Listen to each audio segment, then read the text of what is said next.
자, 이번에는 요거를 여러분한테 만들어 달라고 요청을 드렸죠.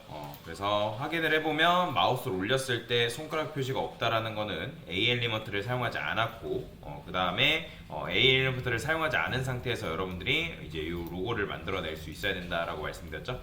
그 다음에 원래는 우리가 막대기하고 텍스트 사이에 간격을 벌리기 위해서 MBSP라는 걸 줬는데, 이제는 MBSP를 주지 말고 여러분들이 어떤 특정 엘리먼트로 감싸가지고 간격을 벌릴 수 있게끔 위스를 쓰라라고 말씀드렸죠. 위드 값을. 자, 그러면 저는 어떻게 할 거냐면 얘를 div로 감쌀 겁니다. 그러니까 별다른 이유 없으면 그냥 여러분들 아는 거 안에서 div 쓰시던 뭐 섹션을 쓰시던 내부를 쓰시던 상관없습니다. 자, 여기다가 폰트 사이즈를 7REM이라고 이렇게 써주고요. 그 다음에 폰트 웨이트도 볼드. 그리고 div 자체가 디스플레이 블럭이라 말씀드렸죠. 만약에 내가 헷갈린다 하면 여러분들 백그라운드 컬러 이런 식으로 칠해 보시면 좋고요. 자, 이 상태에서 텍스트 얼라인 센터 이런 식으로 주게 되면 가운데로 정렬이 되는데, 자, 그러면 자, 질문. div가 가운데로 정렬된 건가요?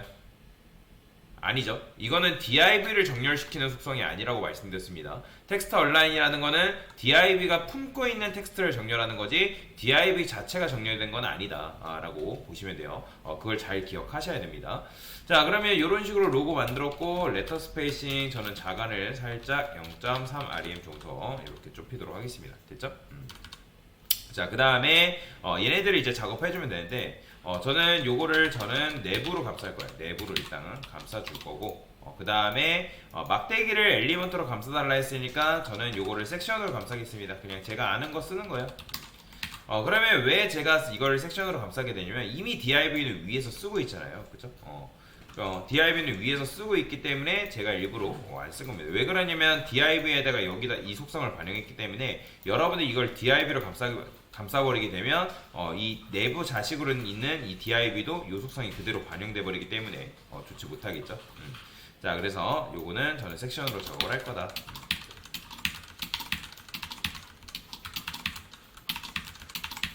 자, 이렇게 작업을 했더니 지금 섹션은 일단 디스플레이가 뭐죠? 디스플레이가 블럭입니다. 그렇게 되면 지금 얘네들이 한 줄을 다 차지하고 있는 거예요. 그리고 여러분들이 작업할 때 내부의 자식인 섹션을 접근할 때 어떻게 해야겠어요? 자, 그냥 여기다 이렇게 쓰면 될까요? 안 될까요? 이거 안 됩니다. 그럼 왜 안 될까요? 여러분들. 제가 안 된다 했을 때 그냥 안 되나 보다 하고 넘어가는 게 아니라 왜 안 될까를 생각해 봐야죠. 나중에 여러분들 ASML 작성하다 보면 이 섹션이라는 엘리먼트로 내가 ASML 구조를 잡을 때가 있을까요? 없을까요? 당연히 있겠죠. 그죠? 근데 여기다 여러분들 이렇게만 써버리면 모든 섹션이 이런 속성이 그대로 반영돼 버리는 거예요. 그렇기 때문에 지금 우리가 반영할 거는 내부의 자식으로 있는 섹션이기 때문에 어떻게 여기다가 내부의 자식으로 있는 섹션 이렇게 정확하게 찝어주셔야 됩니다. 이해되시죠? 자, 그러면 얘를 저는 뭘로 바꿀 거냐면 디스플레이 인라인 블록으로 바꿔줄 겁니다. 자, 인라인 블록으로 바꾸게 되면 어떻게 되겠어요? 얘네들이 한 줄로 이렇게 정렬이 되는 걸 볼 수가 있겠죠. 왜? 인라인 블록은 속성이 가로 배열이잖아요. 가로 배열. 그렇기 때문에 이런 식으로 나오는 걸 확인할 수가 있어요. 그러면 제가 일단 이렇게 주고 그 다음에 내부한테 텍스트 얼라인을 센터라고 이런 식으로 부여를 할 거다라고 보시면 되겠습니다. 그 다음에 여러분들이 너비를 여기다가 부여를 하면 되는데, 자, 여기서 여러분들이 굉장히 그러면 이 섹션을 디스플레이 인라인으로 만들면 되지 왜 인라인 블록으로 바꾸는 걸까요? 바꾸나요? 자, 여기서 이제 인라인과 인라인 블록의 차이에 대해서 나오는 거예요. 제가 인라인 계열에는 뭐가 있다 했죠? 인라인 계열에는 인라인이 있고 인라인 블럭이 있다라고 제가 말씀을 드렸어요. 기억이 나죠? 일단 인라인 계열은 본질이 뭐라고요? 글자화입니다. 글자화.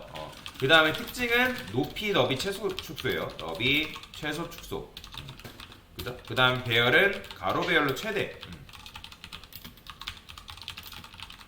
이게 이제 인라인과 인라인 블록 특징이라고 말씀드렸죠. 인라인 계열이 가지고 있는 특징이다. 근데 그러면 인라인과 인라인 블록의 정확한 차이가 뭐냐?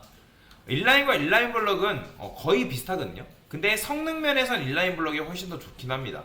근데 인라인도 쓰긴 해요. 일단 차이점. 인라인 요소는 위스, 하이트, 그 다음에 패딩 아직 배우진 않았지만, 그 다음에 마진 이것도 마찬가지예요. 인라인 요소는 위스, 하이트, 패딩 마진이 안 먹습니다. 요게 핵심이에요. 굉장히 중요한 거죠. 여러분들이 A 엘리먼트한테 너비 높이 줘봤자 안 먹습니다. A는 인라인이기 때문에 인라인 요소는 너비 높이 패딩 마진이 안 먹어요. 근데 인라인 블럭은 달라요. 인라인 블럭은 인라인보다 성능 면에서 조금 좋기 때문에 걔는 위스, 화이트, 패딩 마진이 다 적용이 됩니다. 그러면 여러분의 가로 배열인 상태에서 그 다음에 본질이 글자화인 상태에서 내가 너비 높이를 부여를 해야 된다. 패딩 마진은 나중에 배울 거니까 그래서 패딩 마진을 주고 싶다라고 한다고 하면 뭘 줘야 된다? 인라인 블럭을 줘야 된다라고 보시면 됩니다. 그래서 제가 이렇게 작업을 해놓은 거예요. 자, 그래서 여러분들이 여기다가 인라인이라고 주고 제가 백그라운드 컬러 칠해볼게요. 레드라 쓰고 여기다가 여러분들이 내가 너비 주고 싶다 해가지고 너비를 100피스를 줬어요. 반영이 된다 안 된다? 안 되죠. 적용이 안 됩니다. 반영이 안 되는 거예요. 그래서 강사가 여기를 블럭이라고 이렇게 반영을 한 거다라고 보시면 됩니다. 보이죠? 자, 100픽셀은 너무 많으니까 70픽셀 정도만 이런 식으로 구별을 할 건데, 자, 근데 여기서도 또 중요한 사항이 하나가 있죠. 자, 지금 보시면 이 막대기를 저는 가운데로 정렬하라고 말한 적이 있나요? 없어요. 즉, 이 막대기를 가운데로 정렬하려면 원래 누구한테 명령을 내려야 되는 게 맞아요? 바로 섹션한테 텍스트 라인 센터를 줘야 되는 게 맞는 거죠. 그죠? 근데 저는 텍스트 라인을 섹션한테 명령을 내리지 않고 내부한테 명령을 내렸더니 근데 내부한테도 마찬가지로 텍스트 라인을 줘야 됐던 이유는 뭐예요? 내부가 품고 있는 섹션을 가운데로 정렬하기 위해서 지금 어떻게 한 거죠? 텍스트 얼라인을 준 거잖아요. 그리고 지금 내부의 자식인 섹션이 가운데로 정렬된 이유는 뭐예요? 또 지금 내부가 이거 내부한테 텍스트 얼라인을 준 건 뭐예요? 내부야, 너가 품고 있는 텍스트를 가운데로 정렬해줘 라고 했잖아요. 그죠? 그럼 원래는 섹션은 글자가 아니죠. 섹션은 디스플레이가 뭐였어요? 블럭이었단 말이에요. 블럭은 본질이 블럭화이기 때문에 글자가 아니었어요. 그런데 제가 섹션을 뭘로 바꿨어요? 디스플레이 인라인 블럭으로 바꿨죠. 그러면 인라인 블록으로 바꾼 이유는 사실상 얘네들을 가로 정렬로 배열시키기 위해서 한 건데, 근데 인라인 블록을 준 이유가 그거 말고도 뭐가 있어요? 얘가 글자가 돼야지 내부 입장에서 하나의 글자 취급되기 때문에 가운데로 정렬이 될 거 아니에요. 그죠? 물론 텍스트는 기본적으로 디스플레이가 뭐예요? 인라인 요소입니다. 예, 텍스트 하나하나는.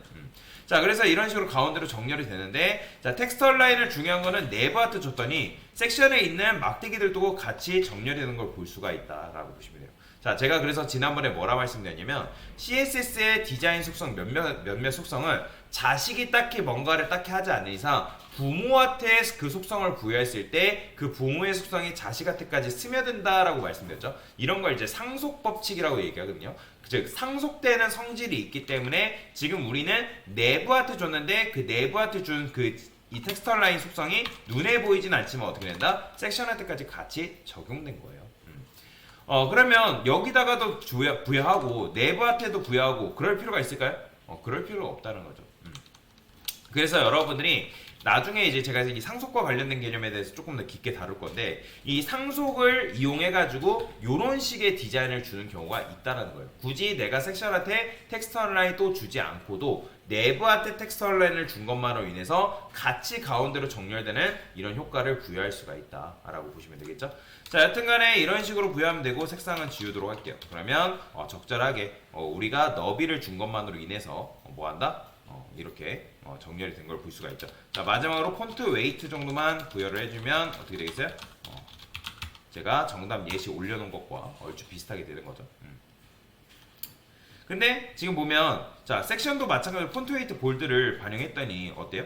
자, 지금 우리가 막대기는 뭘로 감쌌어? 섹션한테 감싼 거잖아요. 그럼 폰트 웨이트 볼드를 섹션한테 주는 게 아니라 누구한테 줘야 된다? 바로 내부한테 줘야 된다. 이렇게 줘야지만 그 내부의 자식 있는 섹션 안에 있는 내용들이 어떻게 된다? 다 굵어지는 효과를 줄 수가 있는 거죠. 이게 정답인 거예요. 자, 그래서 이런 식으로 작업을 하신 분들은 잘 하셨는데, 근데 얘도 단점이 있긴 해요. 지금 우리가 인라인 블럭을 줘가지고 막대기를 기준점으로 해가지고 너비 70픽셀을 주니까 뭐가 문제냐면 간격이 비슷하지가 않다는 거예요. 왜냐면 텍스트마다 가지고 있는 크기가 다르기 때문에 간격이 일정하지가 않습니다. 그래서 일단 이런 이제 문제점이 있는데 그것도 천천히 해결해 볼 거다라고 보시면 됩니다. 자, 그래서 요게 정답이에요. 됐습니다.